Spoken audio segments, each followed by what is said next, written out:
was like, whoa.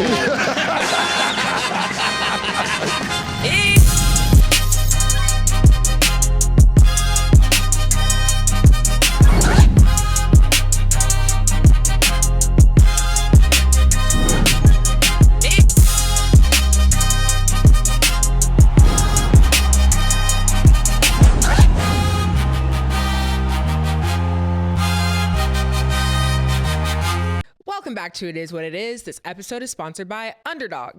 The app is an easy way to make some cash just by making picks on your favorite players. Underdog dropped their ladders game for the NFL, so with ladders, you'll pick 3 to 5 players who you think have a big game in them.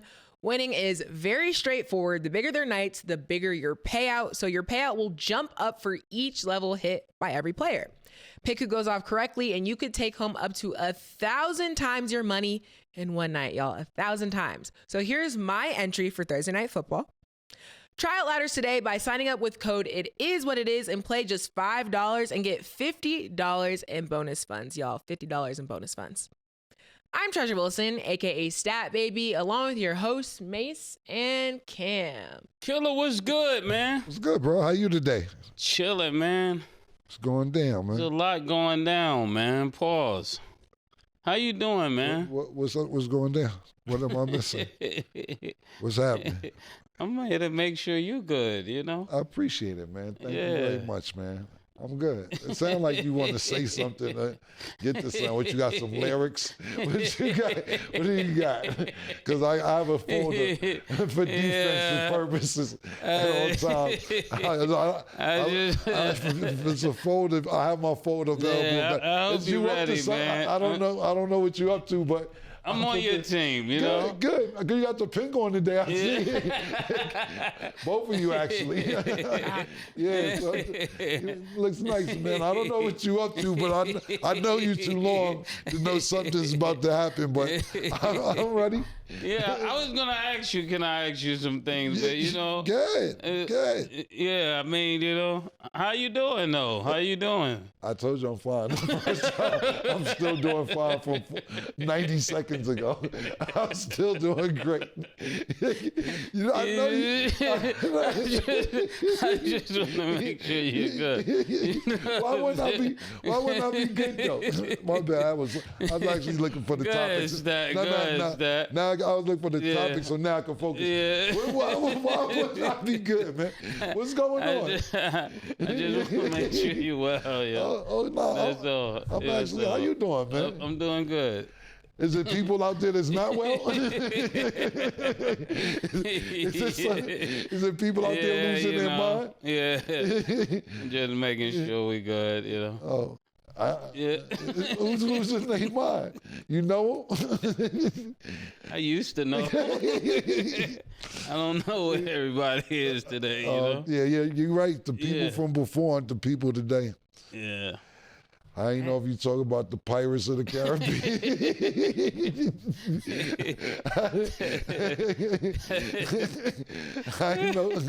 I know who you was talking about, man.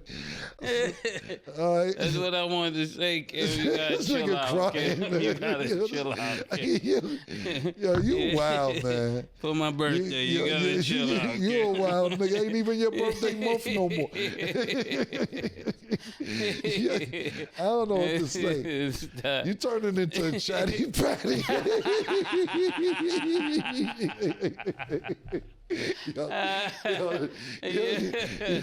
Stop the show. Bro, don't be a chatty patty.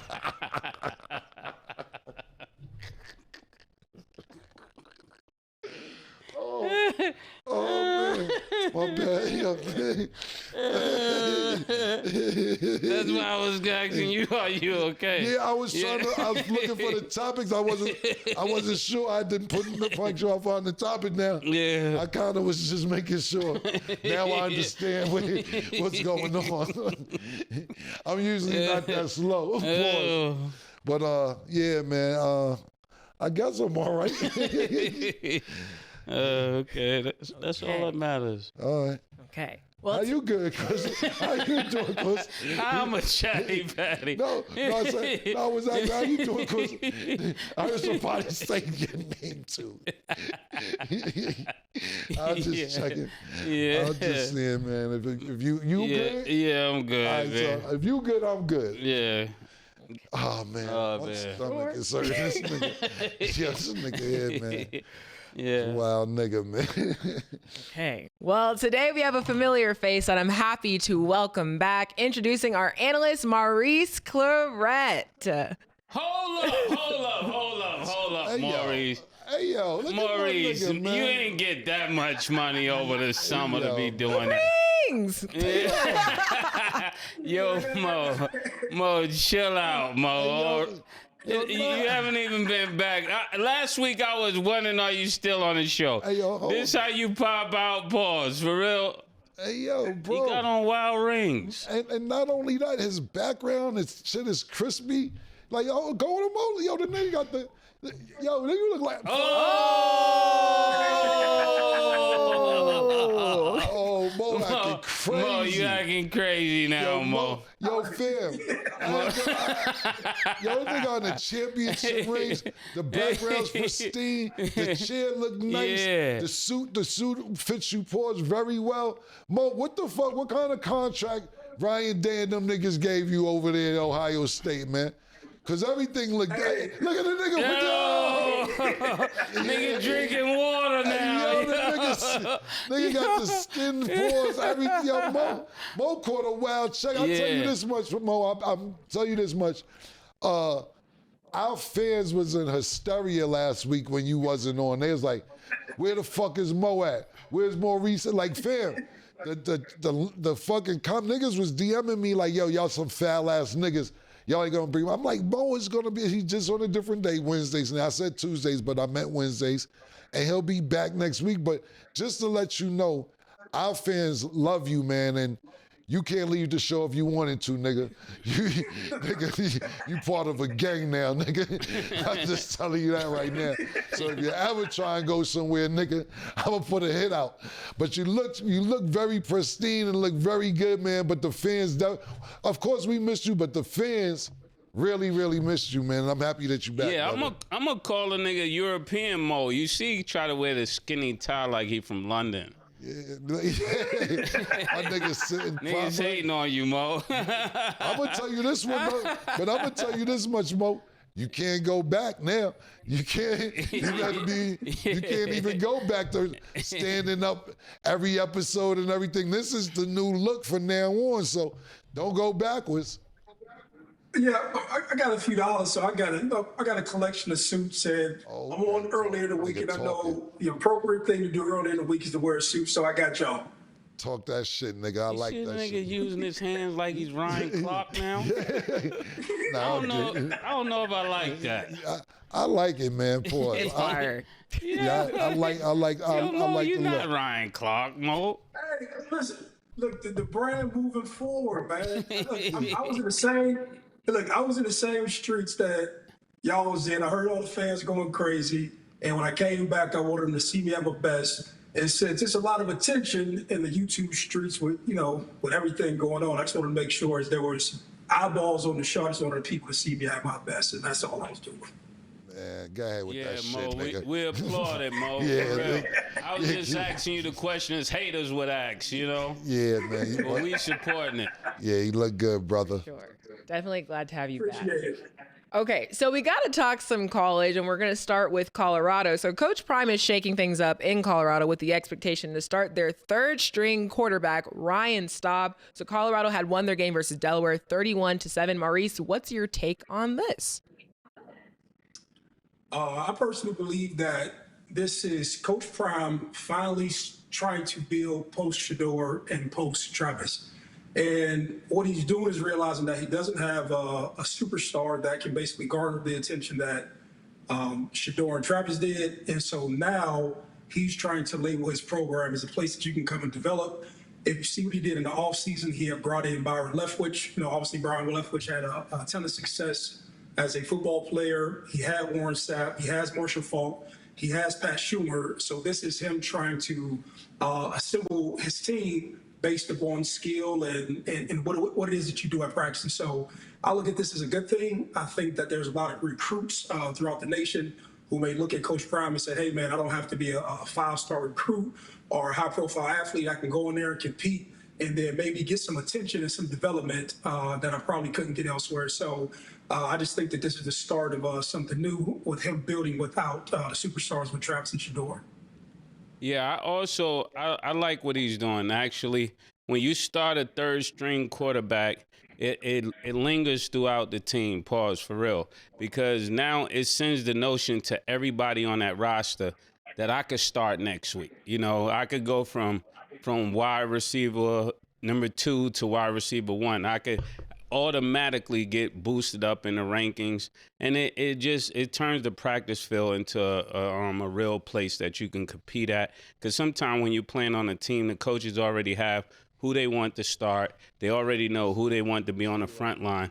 And when you mix it up like this, it just brings hunger, and it brings back the real competitiveness that used to be on football teams. So I salute him for this, not just mixing it up. And it's going to bring good attention and good marketing to the team because, you know, as Killer said and several times before, that Coach Prime is a marketing genius, and this is a part of marketing, making people feel like I could come to this school and play, like you guys said, Mo, even if I'm not a top 5 recruit. I don't look at it as deep as Mason, you, Mo. I just look at it as Coach Prime is going to do what's best for the football program. If you remember when he left Jackson and came to Colorado, he had a meeting with the players and that were at Colorado when he first got there. You know, you knew he was bringing Shedeur, you knew he was bringing Travis, you knew he was bringing his coaching staff. He had the players that were there the year before that had, I think, 1-12 record, if I'm not mistaken. But he had a meeting with them, and it's a video. It's crazy. He has a meeting with them. He says, "Look, I'm gonna be honest with you, man. Y'all might as well go ahead and transfer, and be honest. Go ahead and get in the portal. Shedeur coming, you quarterbacking? Yeah, I would get in the portal. That's what I would do." He didn't sugarcoat it whatsoever. He got there and told niggas who was already at Colorado, if I was you, I would leave now because you're not going to get no burn. And with this particular situation, I don't know. I haven't been to. I'm going to shout out to Coach Prime and Pretty Tone and everybody, and Deion Jr. I'm going to make sure I get to a few games before the season's over. But basically, to me, he sees something in the third-string quarterback that he's not seeing in the first or second-string quarterback. And I agree everything May said as far as marketing and so on and so forth, but I don't think it's just that. I think he's going with who's going to win football games for him.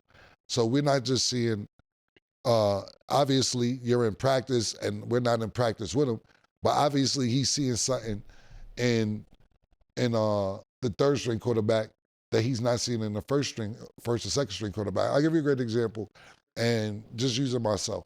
When I first got to transfer to my school, I ended up, I don't know, I didn't graduate, but I ended up going to Mann Center. Mm-hmm. And I was ineligible because of my grades the first semester. So I missed the first half of the basketball season. And the team was doing pretty good. It wasn't bad. I know they have an over 500 record. I don't remember what it was. But I remember it wasn't living up to expectations. And our friend, Coach Rich, that we had on the team, I'm not going to say the players' names, but it was seniors who were starting. Yeah. And he was like, "Man, you used to come on. We got to take Cam, you starting. You used to start anyway. This nigga used to coming off the bench anyway. Nigga. We can't get nothing done with him starting." And they were seniors, so usually you don't start a freshman, a sophomore, or whatever it is. But if you're a role player, you're a role player. If you're a scorer, you're a scorer. If you're a point guard, whatever the case may be. But I remember him sitting seniors down because he would say, my coach would say, just because you're a senior, that don't mean that you know how to start a basketball game. And that's kind of the scenario I'm getting with this situation. Yeah, it's a number. Your first string, your second string, your third string. Well, how about this? Your third string is first string now. So if it's third string quarterback, he's now the first string for at least this week because he's starting. So I think Coach Prime is always going to do what's best for Colorado to win football games. Yeah, and I think this is sad for the guy that thought when Shedeur leaves, I'm finally going to start. And now this is the year he think he's coming into this summer like I'm QB1. And Prime just went with the third string. So that's another layer to this conversation, that it's a nightmare to a prima donna and a person that's a diva that thinks they just automatically got the spot. You know how that is, Mo and Killer. Y'all know how that is. Yeah, absolutely. Well, go ahead, Stan. No, say what you're going to say, Maurice. You're good. No, I just not slightly disagree, but it just makes me think like he has to start thinking about how do I build my roster out when I don't have the money or I don't have a superstar. And so that's where I thought the attraction came from, to start the third string guy, to send a message out there to say, if you're a top tier player who probably don't get the money that these Power Fives can pay you and you want to play elsewhere, I thought that was a message to send out to those kids who basically could land in Colorado and get the visibility. But I hear your vantage point with, you just put the best player on the field to basically help Colorado win. But Mo, can you speak to the guy that thought he was starting next year now that Shedeur is gone? He been waiting this whole time after Shedeur, and now he finally get there, and now it's somebody else again. Well, it wasn't I don't think it was a kid who was already on the roster. If you go back, I don't know, I think the kid name is Jillian Day or something like that, and y'all can correct me if I'm wrong, but it was a young kid from California, the curly haired, light-skinned dude. Julian Lewis. He was coming in, Julian Lewis, my fault. And he was supposed to come in and be like the heir to the throne, and he was supposed to be like the person they was passing the torch to. And so he was a 5-star recruit, highly touted, and probably could have went anywhere in the country. And I'm pretty sure that was a wake-up call, but obviously he wasn't going out here. And Coach Prime, obviously, like Cam said, had to put the best guy on the field. But I also think that as he's putting that guy on the field, I think he's thinking like, man, we don't have the same NIL money that these Power 5 schools have. So how am I going to build out my roster without a premier superstar or all the money that these other schools have? And so I thought it was him building the roster through that. You could be correct. Yeah. I mean, know what I'm gonna do? I'm gonna call the nigga tomorrow.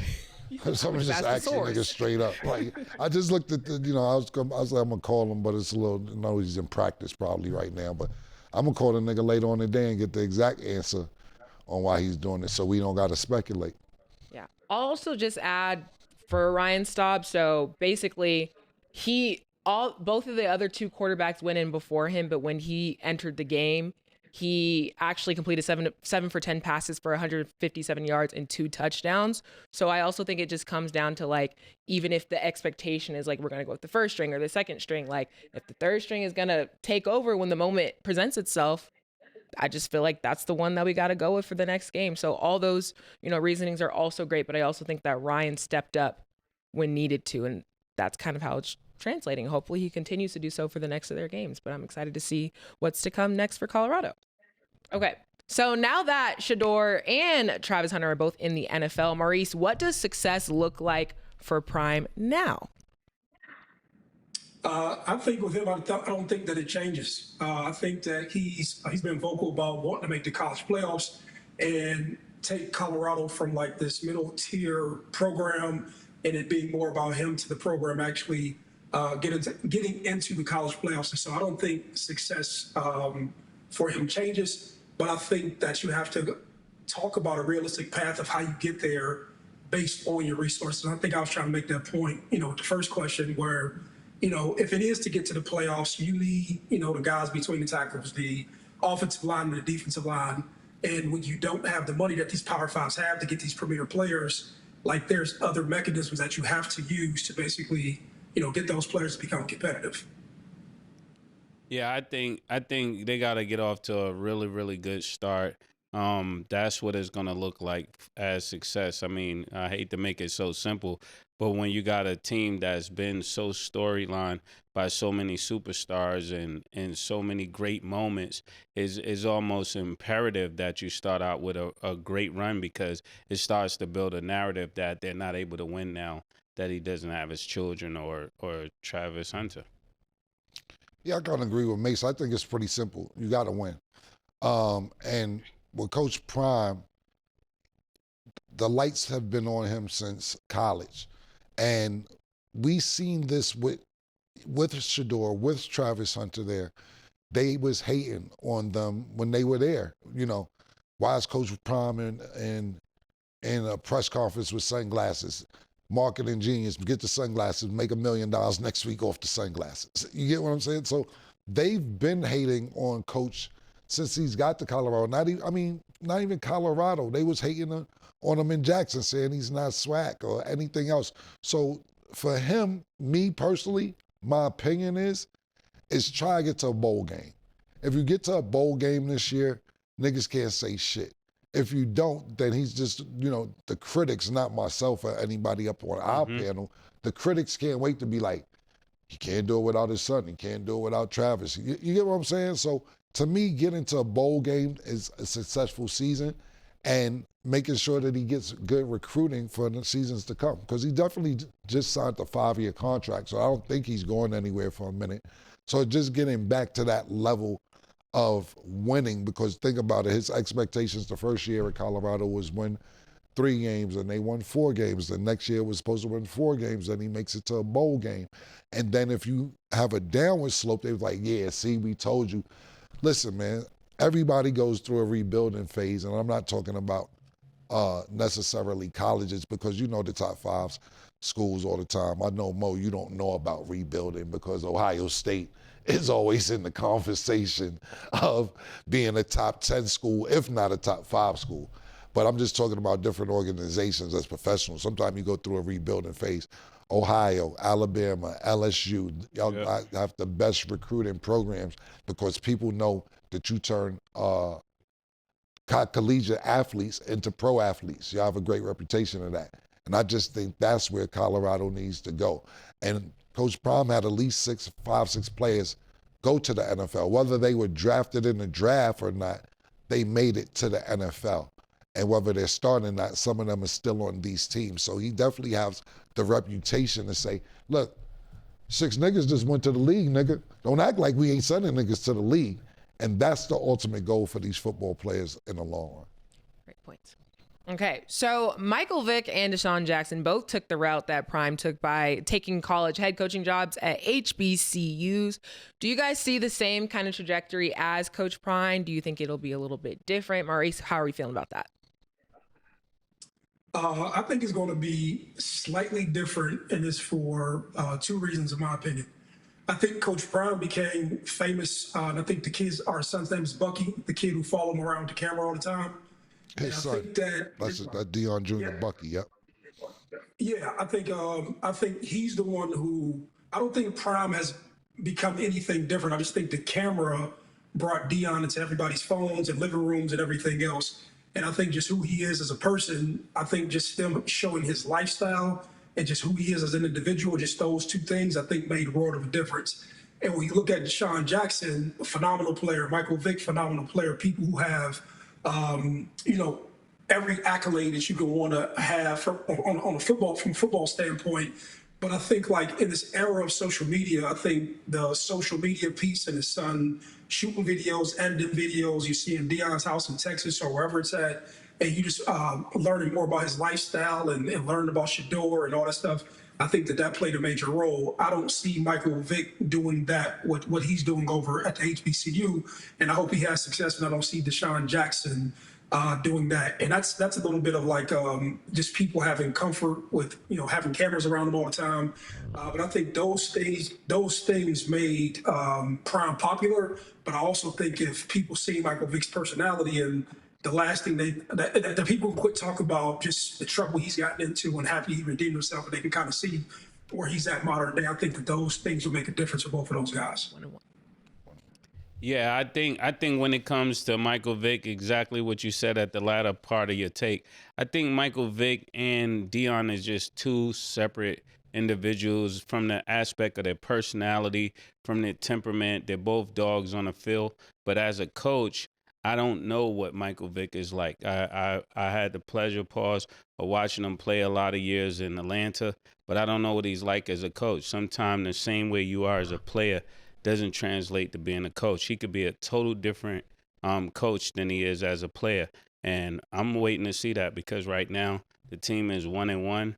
And looking at Michael Vick as a person, I'm not sure if the camera is on him. Will he light the camera up, from personality and charisma to be able to make those big stars come down there and play now? I hope they do. I had the pleasure of seeing AI down there, and a lot of people came down there to support Michael Vick, and I look to go down there and support him as well. But right now, it's going to be based upon what he do in these first couple of games because people are really watching. Has Michael Vick coached before or Desean Jackson before these jobs that they were offered? So before Norfolk State, he was an offensive coordinator for the Atlanta Legends in the Alliance of American Football. And then it said he held a coaching intern role with the Kansas City Chiefs. This is Michael Vick? Yes. Yeah. Look, I think may say it on the hat. I don't know. I think Michael Vick, look, it's niggas who good in one field don't mean that you're going to be good in another field. I remember this, and this is my nigga, Rasheed Wallace. Rasheed Wallace, if you're old enough to know, this nigga's a great basketball player. Really, really good basketball player. Detroit Pistons, Portland Trail Blazers. Super good basketball player. The Pistons gave him an opportunity to coach the team. And when he was coaching, he was acting like a player. The players dunk, he run on the court, chest bumping them, high-fiving them. The nigga was still in player mode. He wasn't a coach, so they was like, hold on, I don't know if this is going to be the right fit for him to be a coach because he was still in he was in the moment. You know how many players get, and he wasn't in a coaching mode. I'm not saying he wouldn't have been a great coach, but you could just see from the way his body language was, he was still in a player frame of mind. Michael Vick, I'm not sure. I wish him well, and Desean Jackson, I wish them well. But will they be good? Will they be good coaches? I don't know. I got more of a better question for you, Maurice and Mace. Do you think they can let they bitch come on the sideline like Bill Belichick? That was a good question. I'm saying, if they not winning and down 40, you think they can let their girl come on the sideline at the 50 be like, yo, what's good, man? We pack this shit up and figure it out again next week. Man, definitely not Michael Vick. I know Michael Vick definitely can't let his woman walk down the field. All right. Because, it's all, and not because of just Michael Vick's past, but the whole city of Virginia has been turned upside down since that fight, and the guys fighting in the locker room and all of that, the boxes and all that. So it's a real different cloud on Virginia. So he definitely got to bring some good spirits there. So he definitely couldn't do it. What's bad about having your girl there? Why you going good spirits and all that? Like his girl got bad spirits? What are you talking about? Nah, we're not doing that Phil, today. that's what you say. Talking about we got to bring some good spirits. What you know we don't know. What you talking about? Nah, Michael Vick, we not doing that.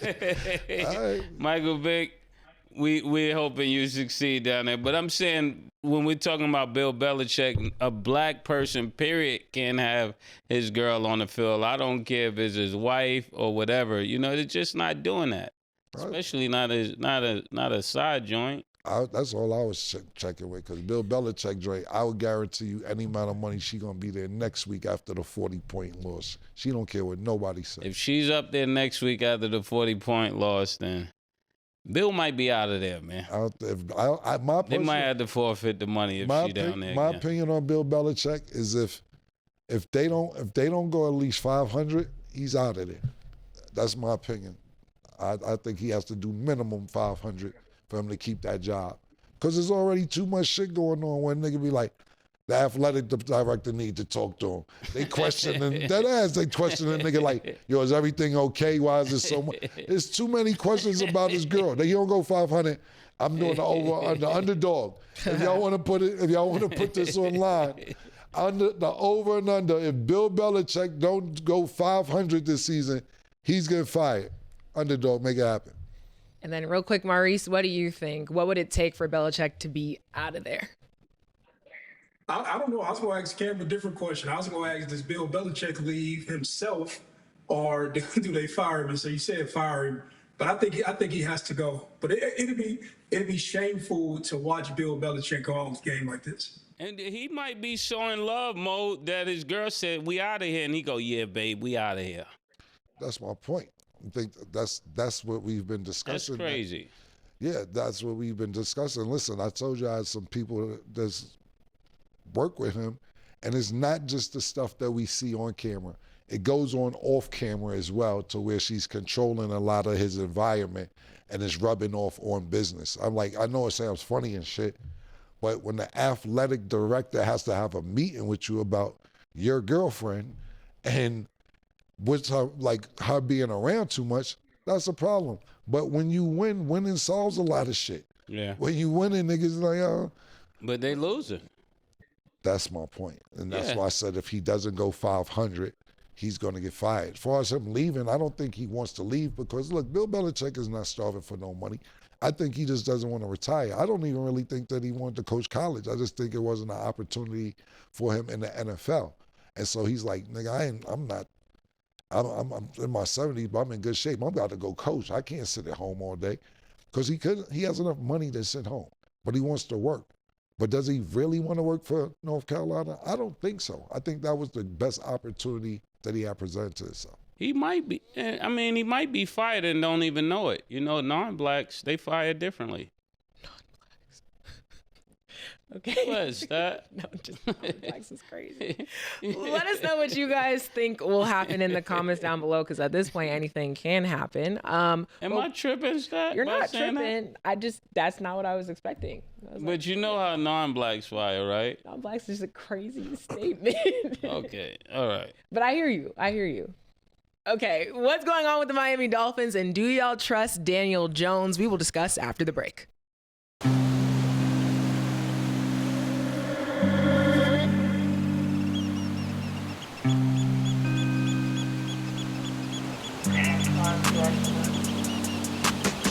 She called this thing about toxic.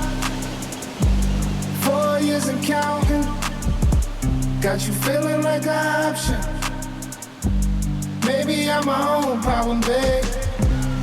She tired of hearing I don't know. What's stubborn in me won't fall. Dealing with this thing called trust. But she really thinking about it. Wanna be free. Why am I in this woman wanna be free? Hell, I don't wanna see her walk away. I wish somebody told me the rules.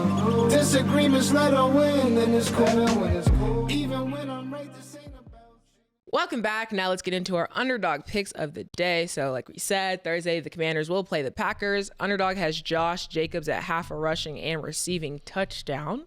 Do you have him higher or lower, Mace? Say it again. They have Josh Jacobs at half a rushing and receiving touchdown. Do you have him higher or lower, Mace? Lower. One more time. Josh Jacobs at half a rushing and receiving touchdown. It's one of them trick ones. Yeah.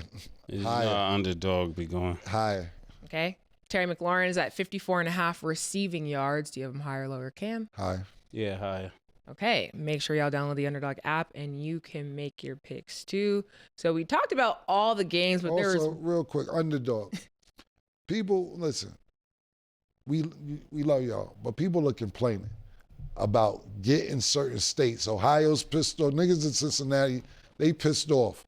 We got to figure out how we get this shit in multiple states. Now, I know it's a lot of rules and everything else, but people are getting mad at me like I control the gambling system in America. I'm going to send y'all the states and everybody online. We're trying to get in every state possible. But if you got to take a little hour drive to get on the app, it's all good, man. It'll be worth it. But we're trying to get in many states, Underdog, that is, as possible. I'm working on it. Niggas be coming at me like I'm the CEO of Underdog, like, yo, what the fuck, my nigga? I can't bet in this particular state. So we tell you what states you can bet in, and we're working on trying to get to a state near you. Okay, so there was one game in particular that we did not discuss, and I figured why not talk about it now. So the Dolphins lost 33-8 versus the Colts. Tua had a 51.7 passer rating, the lowest of his career in a game he didn't leave early with an injury. Maurice, what has gone on with Miami? Miami is not happy, of course. So what are your thoughts? Man, there's a lot going on. It's a lot going on in Miami. The obvious things that they lost, and just through the media in general, they're catching a bunch of flack. And this just goes on to some of the struggles that they say with leadership with the head coach. But what seems to be gathering all of the attention down there is Tyreek Hill and just the stuff that he's dealing with off the field. And I'm just like a personal believer from being around so many championship programs that when you have like go ahead, Mo, man. Go ahead. Now you've been around so many championship programs. Yeah. You try to. I mean, okay. All right. He's a reliable source. All right, Title Town. All right, the real Title Town. Niggas said the real Title Town. So many championship programs, man. Go ahead, Mo. My bad. I ain't mean to interrupt. Show off. Go off that nigga. Go off that nigga. The rings and things you sing about, bring them out, nigga. I like all that. Yeah, go ahead. My bad. I ain't even interrupt you. Thanos. Go ahead, nigga. Go ahead. My bad. I ain't mean to interrupt you. Yeah, I see it. I see it. I just been around some successful teams, and they operate a certain way. I'm on a very successful show, and it operates a certain way. And just like, look, out of all people this week, Cam, you understand distractions, right? Yeah. You're trying to do the main thing, and people be distracting you. Absolutely. And if you feed into the distractions, you forget the main thing. That's all I'm saying. Tyreek Hill got his own set of distractions. That kid good. You've been on. You know why you've been around us for a minute. You can tell a nigga that's been around the niggas for a minute, nigga. I'm just saying, look, we can't feed into the distractions. Tyreek Hill has distractions, and when you have the main guy who has distractions, that feeds into the organization. And then the next thing you know, you start losing, they start blaming everybody. And at the end of the day, the person who's the most notable, the person who makes the most money, and the person who's supposed to be the face of the franchise, those guys are supposed to be doing the things that lead the organization forward. And that's all I'm saying about Miami. And these small things, like I say, when you win or when you're part of a top tier organization, everything matters. And these small things off the field that the guys get into shows you that they're not focused on the main thing. That's all I was saying. Yeah, Mo. You're talking with the rings and shit. Mo. And Mo, when you get back to Ohio, tell Coach Ryan I want to wear my ring on my pinky, so I need a size 7 ring. Pause.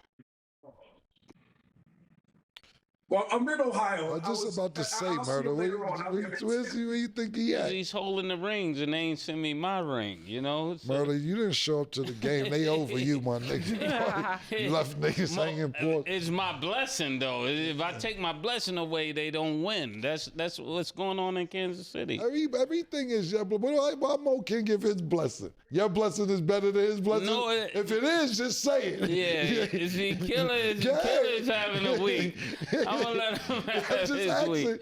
Is your blessing higher than Mo's blessing? No, it's not. It's the blessings together, just like our blessings together. Okay, it's not just me. I didn't know if you was a higher power. You thought I was the Pope. Yeah. I was just wondering. I'm picking that up. Yeah. I was just wondering. Look, when it comes to this, to me, it's not even. Pardon me. To me, it's not even that simple. And this is a situation where I really hate to say this, man. For this situation, this is a situation where I hate to admit this, Sin City is right. Because me and Sin, for a year, not all last year, at least 7-8 times, he had the argument to where, why would Tyreek go to Miami? He's on Kansas City, I'm like, he got his Super Bowl ring. Now he wants to go get his money.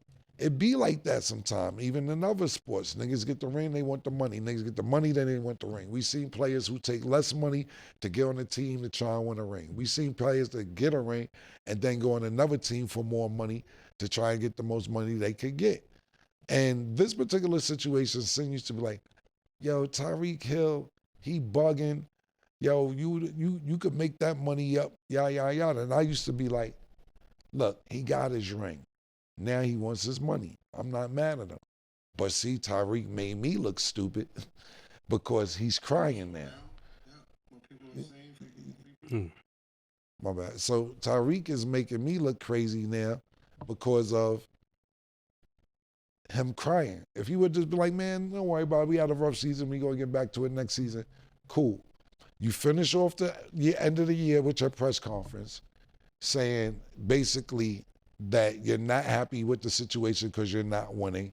I don't know. I'll forget what it was, what he posted, what he changed his Avi on his Twitter to Antonio Brown or something when he was leaving the field. Now this season starts off, you know, you're not having the yardage that you usually have and everything else. And then think about this. We seen Kansas City go to the Super Bowl and I believe win a Super Bowl without Tyreek Hill there. So you wanted the money. You wanted to go to Miami. You could still be playing with Patrick Mahomes right now. You chose this scenario because you wanted your money. And I'm not a nigga to argue with anybody who wants their money. But don't cry about it. Don't complain. And we all know you want to win. But you was with the best quarterback in the world right now. Y'all niggas made miracles happen together. And you also see the decline. I don't want to use the word decline because he's still a great player, but we see Travis Kelce getting a little bit older. This could have been potentially your team. And not saying you wasn't the number one go-to as far as receivers is concerned when you was in Kansas City. But imagine what you would be doing right now with Patrick Mahomes, with y'all chemistry, which y'all would have been building the last couple of years. You wanted your money. You got your money. You live in sunny Florida. Don't cry about it. You had the opportunity to stay where they winning at. And now that you're not winning, you're complaining. Okay. So now we're kind of going to further discuss this Tyreek Hill situation. So he was actually accused of domestic violence by his ex-wife. His ex-wife claimed there was 8 instances in which she was allegedly abused by Tyreek Hill during their 17-month marriage. The first alleged incident reportedly occurred in January, 2 months after the couple got married. She claimed he grew angry while discussing a post-nuptial agreement. Maurice, first question before we kind of just dive into what's going on. How much do you think these issues impact the locker room? Do you think it's mainly just with the player himself, or do you think it affects the locker room as a whole? I just think it's noise, you know. I just think like when you're trying to have success in general, like you just can't deal with the variables of noise. And then this is like low-level noise. Like when you have domestic disputes and just like nigga shit at the end of the day. I don't have to say that anybody can't have a domestic dispute with their spouse, but all of this stuff creeps into the locker room. And when you spend time focusing on the wrong things, you can't spend time focusing on the right things. And now you're having discussions about, you know, what took place at home, or you getting into it with your old lady, or just stupid shit in general. And guys don't focus on all the shit that basically helps them to make the money that they need to make or win the games. And so that's my 2 cents on it. I think that it may not be like like some huge, significant, distracting force, but it's just still noise, and you don't need to deal with that. It's so hard to be great. It's so exhausting to be great. It takes a lot of effort and a lot of focus to be great. And when you start spending time just on trivial nonsense, you get these scenarios. Yeah, I think when it comes to the whole situation, I think it's very unfortunate that we're dealing with domestic violence in any sort. But I think if none of this happens, if he stayed in Titletown, you know, this is what happens when you leave Titletown. You start going other places. You start experiencing a life you wasn't supposed to experience. It wasn't the path. Sometimes all money ain't good money. He could be in Titletown. Thing about it is Tyreek never played for Philadelphia Eagles, so he wasn't in Titletown. That's where Titletown's actually at right now. So anyway, I have no idea what Mason's talking about. Oh my goodness. So he's never played for the Eagles that I know about. But as far as domestic violence is concerned, I have no comment on it because I have no knowledge on it. All I'm going to say is I don't support it and I don't agree with it, but I have no comment on that. But as far as a locker room's concerned, I don't know what to say to that because me personally, you have friends that look like me and Mace. We fuck around, pause, super pause. No comment on that. But let's just, as far as locker room is concerned, you were saying that's part of it. Mm-hmm. Look, you got people that you're cool with, that you play sports with, and you got people you play sports with that you just play sports with. So if it's me, Mason, Dre Deg after school or in the locker room, after locker room and everything else, and then one of them situations be on Mace or my man Degger, like, for instance, I'll be like, that shit ain't true. Whether I know it's true or not, I don't agree with it. I'm just saying, I know this nigga, that ain't happened. But then if it's a nigga on the team that we not cool with, you like, this nigga. Could be. Yeah. Yeah. So you might be like, you might give my left hand 5 when you see the nigga. Like, you know what I'm saying? So it depends on your relationship, but I don't support it whatsoever. I will just add also, so it is an accusation in a divorce filing, so there have been no official charges, but kind of like how we were talking about one of the prior episodes, how these headlines do kind of overcome what's happening. So it's like, I just think in general, and it's like, I can't tell a grown man what to do, but it's just very important to like, be on your shit. Don't do anything that you know is not good to do. And I hope they figure it out, because it's unfortunate, because the team's already not doing so well. And then this, if it is true, that's just a terrible thing. And it just kind of adds more just bad things to your career. Like, it sucks to see somebody with so much good potential just go down the wrong path. And I don't think we want to see that in any sport. So like, I don't know if there needs to be more mentorship or something along the lines to kind of help these athletes just stay on the right track. But I mean, bad is bad, and we can't condone it regardless. So if that's what you choose to do, you're just going to continue to take yourself through a downward spiral. So I hope they figure it out for sure. Okay, so as far as the Colts, Daniel Jones led them to their first season opener win since 2013. Maurice, do you trust Daniel Jones? Let's see what he got to say on this. No, I don't trust Daniel Jones. I seen Daniel Jones when he was with the Giants, and the reason he's out of the Giants organization was because how he played. And I think that this was one to see what they had as a backup. I think they also wanted to put pause on Anthony Richardson, just to see, like, you know, him become more competitive and excited about playing. I know that they had reservations last year when he checked out the game, when he said he was too tired and so on and so forth. But I think Anthony Richardson, him being the first round pick, will end up at some point playing the rest of the season. But I'm not a believer of Daniel Jones. I watched enough of him when he played for the Giants, and just my personal opinion. So you don't think that it was just New York, that he was not able to play well in New York? Well, you can definitely say that, you know, a player can succeed or fail within a system. You can definitely say that, you know, if you go to a new city and, you know, you have different pieces and parts around you, you know, those things can contribute. But I never seen Daniel Jones do something that wowed me. And I'm just talking about from a business standpoint. I don't see how you draft Anthony Richardson and, you know, then you pay Daniel Jones to come in and you just keep your first round pick on the bench. I just don't see how that happens. At some point, you have to get Anthony Richardson off the bench because you're paying him so much money. At least give him a chance to have success and then trade him out if you do plan on keeping Daniel Jones. But it looks like Anthony Richardson may have the most upside and the most money invested into him. And so that's why I say that Anthony Richardson at some point has to come back into the game. Yeah. What happened to Anthony Richardson, Stat? So in his preseason game, he sustained a dislocated right pinky. And then we already know that he had that shoulder injury and just a couple of injuries since he's been drafted in the league. Oh man, I mean, this is so unfortunate. It just seemed like he'll come back. He'll definitely come back. I think they're just working their play right now. This is the best thing they could do for the team. Hopefully he comes back and this becomes a high-powered offense again. I think at this point it's very unfortunate. Them niggas, I don't know, our high-powered offenses, Andrew Luck was there, and Peyton Manning. Anthony Richardson's always fucking hurt.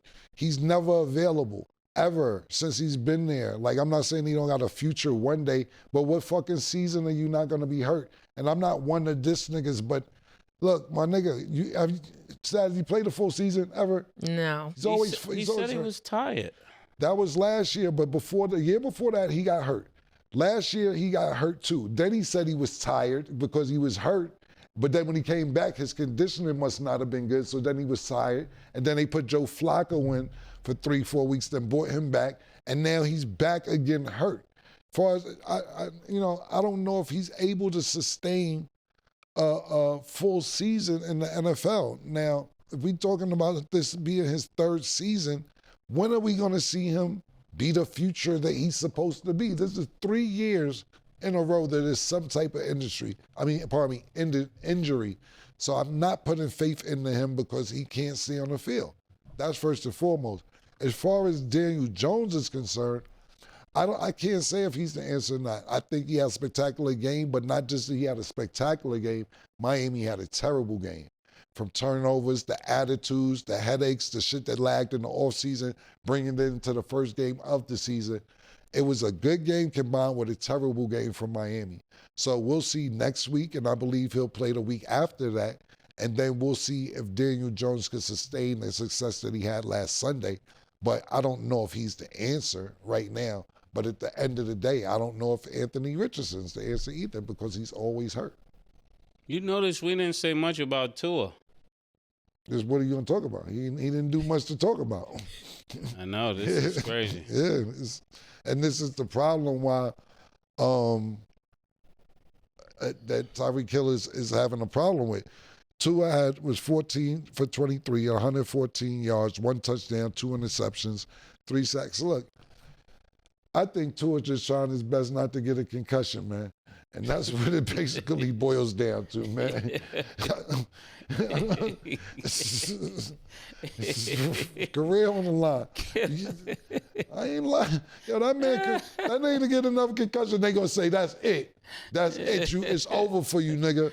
No more. So I think that's what he's more focused on more than anything else. I think Tua comes to the locker room like, man, it was a good day. He didn't get hurt. And he's excited. And they're like, no, bro, you're not playing. That's what matters. Absolutely. Yeah. You got to think about this because what you have to think about is this. In a football player's mind, they could tell you, look, it's like a boxer too. You got a boxer, right? And you see them getting beat up bad. And you're like, yo, bro, we got to stop this fight. You like, nah, nigga, don't stop the fight, nigga. I got 2 more. Like, yo, you don't see. And they're like, no, you're out on your feet. You don't see what I see. Yeah. And then you have to think about it. It's only but so many more times. And like I said, I'm into a fan. I think when he's healthy, he's really good. But it's only but many more times that you can have a concussion before they give up on you. Or before your family says, yo, now you're scaring us. We want you to come home and stop doing this. This happens to boxers too. You got to stop fighting, my nigga. Your daughter is tired of looking at you. We don't want you to have problems when you're 50, 60, 70 years old because of what the damage that you're causing to yourself in your 20s and 30s. And I believe Tua is a concussion or 2 away from not being in the NFL. Okay. And these are one of these shoulda, coulda, woulda situations because now a lot of Dolphins fans are like, we should have drafted for Shedeur. So hypothetically speaking, if that were the case, Maurice, would you have liked to see that Shedeur at Miami? Yeah, I want to see Shedeur in Cleveland. You know what I'm saying? I would like to just give Shedeur a shot in the NFL. I think that, like everybody else, if you give him time, you give him real game reps and real experience, and you take out this circus show that they've made as a variable in his career, and obviously it is what it is, no pun intended, but I would like to see Shedeur just go anywhere where he can play. Okay. And then real quick, Maurice, before we wrap, because you didn't get to talk about that Ohio State game versus Texas, I feel like it's only right. What were your thoughts, even though I know they're positive, but wanted to know your experience and all that there. No, it was a phenomenal win. I had the privilege to see, Arch Manning. I thought that was cool. Hopefully, things go better for Arch and, he continues to have a career. So it's kind of cool to see the young kid play inside the stadium. And now Ohio State picked up where they left off. That's what I was telling Cam. We the last 6 or 7 games prior to that, they beat top 5 teams. And so a lot of the success that we had last year, they basically continued over to this year. Still early on in the season, just beat Grambling 70-0. Grambling came up here and played hard, and much respect to them. But it looks like Ohio State is on another warpath to try to basically, go out here and win another national championship. But I'm excited for the season. I'm down there every week, and just hope that things continue to work out and the team continues to get better. Okay. This nigga Mo, bro. Listen, man. You gonna throw Grambling in the black on black crime like that, nigga? You gonna do that to the HBCU just to throw it out there? She asked you about Archie Manning, you gonna throw Grambling that you smacked them niggas 70-0. That's fucked up, Mo. You know damn well they trying to get it together, but you gonna throw that shit out there that you beat Grambling 70-0. You let niggas know it ain't no games this year with nobody. HBCU. Blue collar, whatever the fuck, blue blood, niggas applying with everybody. Y'all on a repeat mission. To throw Grambling in there, I feel that was some bullshit. That was fucked up, Mo. But listen, man, go ahead. Listen to me. I got a show coming out, and the show is called Start With The Facts, right? Yes. So I'm going to start with the facts. That's it. And so whatever I say, we start with the facts. And so if the facts are the facts, we beat them 70-0. I'm not bragging. I'm not being humble. I'm just saying, hey, those are the facts of the situation. That's it. I ain't mad at you, nigga. Talk that shit, man, because listen, when you're up, that's when it's time to talk. But I like that title, Start With The Facts, and make sure you let everybody know when it's, we'll let everybody know when it's about to air and so on and so forth. We're looking forward to the show. But back to the original question, look, man, Texas came in ranked number 1. Archie Manning was just, he's a Manning nephew, son, grandson, one of the Manning football royalty. He stunk it up. They didn't look good. Of course, they was on the road, so they didn't play that well. It's not easy to play it down there in Columbus, but he stunk it up. And when you're the number 1 team in the country and you're supposed to be the number 1 quarterback in the country, I don't know if that was his ranking, but I know he's top 5. It's no excuse. It's no excuse. You lost and you've been waiting your turn and you did not play good. And, I wasn't going to act like I was disappointed.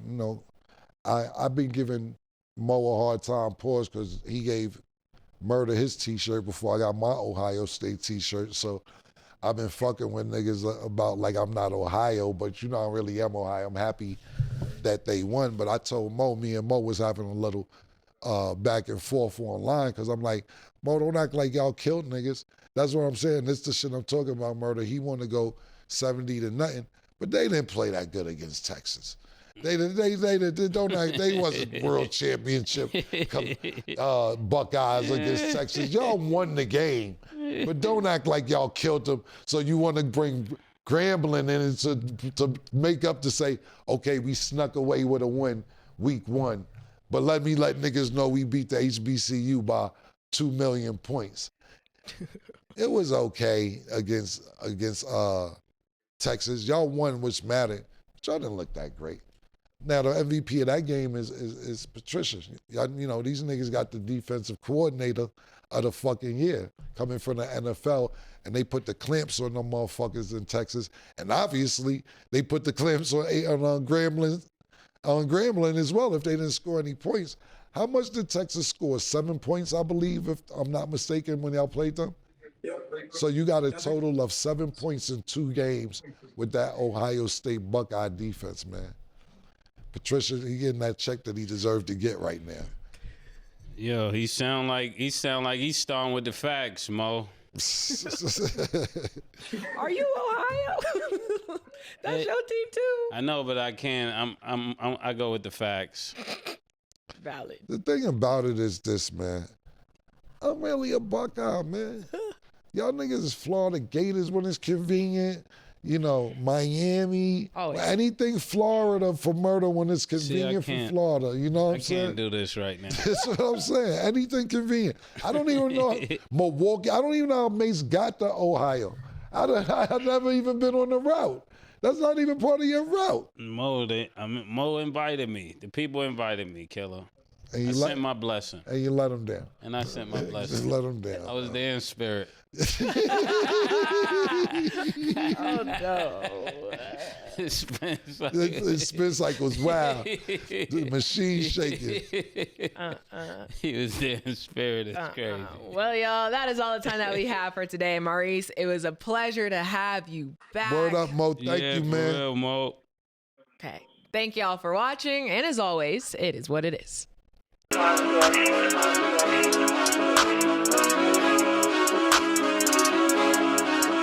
Woo!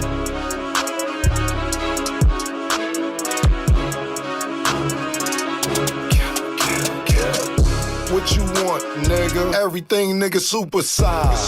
2 Big Macs, like when they doing them 2 for $5.